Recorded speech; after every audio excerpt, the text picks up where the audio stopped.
Hello everyone, welcome back to my channel. तो start करते हैं आज का सेशन। उससे पहले ये मॉक टेस्ट नंबर 4 है फिजिक्स के।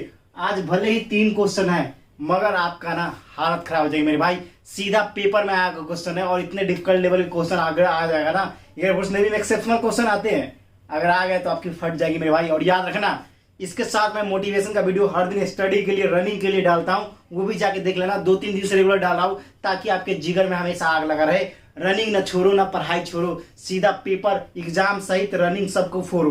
तो स्टार्ट करते हैं आज का सेशन। और देखिए क्वेश्चन कैसा है। ये सारे क्वेश्चन ना बहुत इजी होते हैं मगर बच्चे को पता नहीं होता भैया, सीधा ठोकेंगे। देखिए पहला question, 2 specimen of a gas. देखिए 2 स्पेसिमेन है, ठीक है, गैस के are the same absolute temperature. मान लीजिए ये एब्सोल्यूट एक ये है, एक ये है, ठीक है।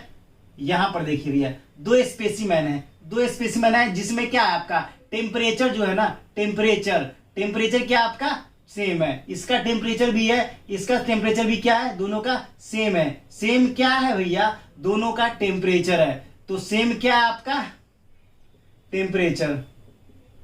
इतना एक्सप्लेन करके कोई नहीं बताएगा मेरे भाई, एक एक चीज डायग्राम के साथ जिगर में उतारेंगे। देखिए temperature same absolute temperature and ratio, जिसका रेशियो कितना है आपका एब्सोल्यूट टेम्परेचर का, मतलब मान लीजिए T1 T2 का रेशियो क्या है 1:4 है, ठीक है। Gas same, 2 specimen of a gas are the same. Gas same है दोनों का, क्या है, गैस सेम है, गैस सेम है। और टेम्परेचर का रेशियो कितना दे रखा है आपका 1:4। The intensity of sound wave is equal to the amplitude. देखिए आपका इंटेंसिटी है साउंड का, मतलब I1 I2 is equal to किसके इक्वल है आपका एम्पलीट्यूड, मतलब A1 A2 के बराबर है, मतलब एम्पलीट्यूड के इक्वल है। तो आपको बताना है कि एंड इक्वल फ्रीक्वेंसी, मतलब the intensity of sound wave is equal to the amplitude and equal to the frequency, मतलब फ्रीक्वेंसी के भी इक्वल है भैया, फ्रीक्वेंसी के भी इक्वल है, एम्पलीट्यूड भी इक्वल है, इंटेंसिटी भी इक्वल है और फ्रीक्वेंसी भी इक्वल है। तो जब भी ऐसा क्वेश्चन आए ना, सीधा एक चीज आपको याद रखना है मेरे भाई, याद रखना रिलेशन क्या होता है, T1/T2 is equal to I1/I2। Intensity की बात कर रहा है यहां पर, इंटेंसिटी का रेशियो क्या होगा वो निकालने की बात कर रहा है। तो हम तो सीधा फोड़ेंगे इसको। हमें पता है T1/T2 is equal to I1/I2। I1/I2 का क्या रेशियो हो जाएगा 1:4। जिस भी ऑप्शन में होगा I1/I2 इज इक्वल टू 1/4, मतलब 1:4। जिस भी ऑप्शन में आए उसको ठोकेंगे और उड़ा देंगे। ये क्वेश्चन नहीं तो हल्का है मेरे भाई, यहां से जरूर पसीने निकलते होंगे मगर जिगर में उतारने की हिम्मत काबिलियत रखता हूं। तो आपको देख रहे intensity of sound wave of equal amplitude. Intensity of sound क्या है, इक्वल एम्पलीट्यूड, इसके इक्वल है, किसके इक्वल है, आपके फ्रीक्वेंसी के इक्वल है। इतना तो समझ में आ गया होगा, समझ गए, उड़ा दिया। यहां पर आपका एम्पलीट्यूड और फ्रीक्वेंसी इक्वल है, ना कि आपका इंटेंसिटी, ठीक है, समझ में आ गया होगा। अब क्वेश्चन नंबर 2 पे चलते हैं। The time in which, question सीधा पेपर में आया है, खासकर एयरफोर्स नेवी कोस्ट गार्ड और एनडीए वाले याद रखना। The time in which amplitude of a damped system fail to 1/E of the initial value is called. बहुत ज्यादा इंपॉर्टेंट है, ज्यादा से ज्यादा इंपॉर्टेंट है, याद रखो इसको। जब भी आपसे question the time in which amplitude of damped system fail to 1/E of the initial value is called, इसको बोलते क्या पता है आपको, इसको बोलते क्या है, आप हमेशा याद रखना, जिगर में उतार लेना मेरे भाई। सीधा क्वेश्चन नंबर 1 तो हो गया। अब क्वेश्चन नंबर 2 की बात करते हैं हम। तो क्वेश्चन नंबर 2 का पता क्या उसको बोलते हैं, relaxation time. Relaxation time, relaxation time किसको बोलते हैं, the time in which the amplitude of the damped system fail to 1/E of the initial value is called आपका relaxation time. You will understand how I will analyze that system and how I will solve first question to specification दे रखा था, जिसमें आपका temperature T1/T2 1/4 दे रखा था। उसके बाद amplitude जो था आपका, एम्पलीट्यूड दोनों का एम्पलीट्यूड और फ्रीक्वेंसी इक्वल था।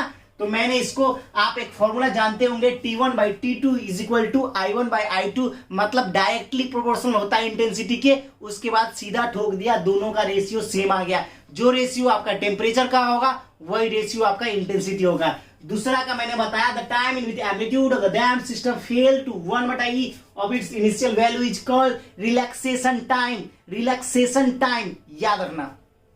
अब अगले क्वेश्चन पे आते हैं, देखिए अगला क्वेश्चन पे आते हैं। Reverberation time for a hall has total absorption equivalent to the 10 square metre 10 square metre of open window. देखिए आपका जो एक हॉल है ना, reverberation time for hall total absorption equivalent, मतलब उसका एब्जॉर्प्शन इक्विवेलेंट कितना एरिया है उसका 10 square metre of open window in 4 second. मतलब टाइम दे रखा है आपका 4 सेकेंड और उसका जो एरिया है 10 स्क्वायर मीटर।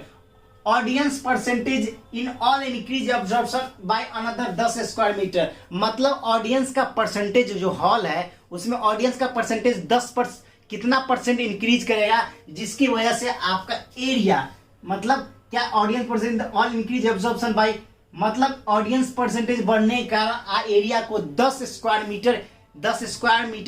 फिर बढ़ा दिया गया। तो आपको बोल रहा है ऑफ ओपन विंडो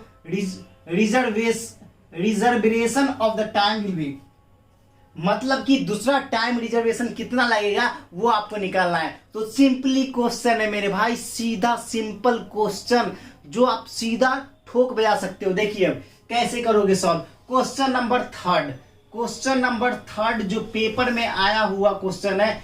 ऐसे ऐसे क्वेश्चन इतने बड़े बड़े लैंग्वेज देख के आप डर जाते हो, मगर डरने का बिल्कुल नहीं है। देखिए अब क्वेश्चन नंबर 4, इतना टफ क्वेश्चन को भी सीधा रफ बना के फेंकेंगे। देखिए आपका पहला जो है एरिया क्या दे रखा है, देख लीजिए A1 दे रखा है गुरुजी 10 स्क्वायर मीटर, ठीक है, इतना समझ गए। दूसरा आपका कितना टाइम कितना दे रखा है T1 10 सेकेंड दे रखा है, ठीक है, इतना हमें समझ में आ गया गुरुजी। उसके बाद ऑडियंस परसेंटेज इंक्रीज करने के कारण एब्जॉर्प्शन अनदर स्क्वायर किलोमीटर, मतलब कि आपका एरिया बढ़ गया, कितना पहले 10 था फिर 10 ऑडियंस के बढ़ने के कारण आपका फिर एरिया बढ़ गया, तो स्क्यू मीटर ये हो गया। तो आपका कितना हो जाएगा 20, ये A2 है मेरे भाई, A2 स्क्यू मीटर। अब इतना तो समझ गए। उसके बाद बोला कि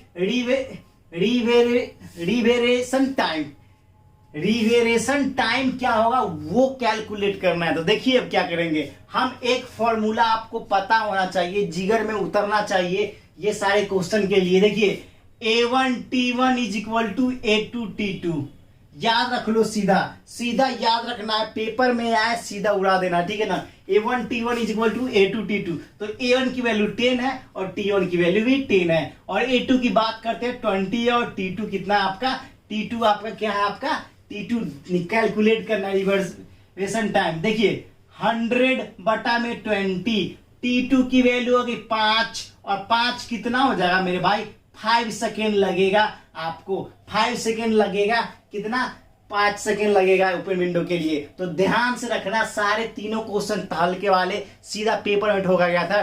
difficulty level most important question जो आपके air force, navy, coast guard, NDA, JE जितने भी कॉम्पिटेटिव एग्जाम होते हैं ना, सारे एग्जाम में पूछे वाले क्वेश्चन है।